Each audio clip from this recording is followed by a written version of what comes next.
বাজার থেকে নিয়ে এসেছিলাম কয়েকটা হাঁসের ডিম, আর তাই দিয়ে বানিয়ে নিলাম হাঁসের ডিমের ডালনা।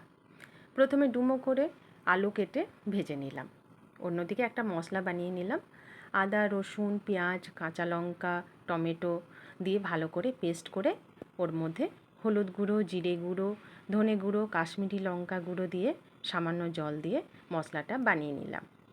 আলু ভাজার পর ডিমগুলো ভেজে তুলে রাখলাম। এবার ওই তেলে গোটা জিরে, তেজপাতা, গোটা গরম মশলা দিয়ে মশলাটা ভালো করে কষিয়ে নিলাম নুন ও সামান্য চিনি দিয়ে। তেল ছেড়ে এলে দিলাম ভেজে রাখা আলুগুলো। ভালো করে নাড়াচাড়া করে দিয়ে দিলাম গরম জল। তারপর ভেজে তুলে রাখা ডিমগুলো দিয়ে দিলাম।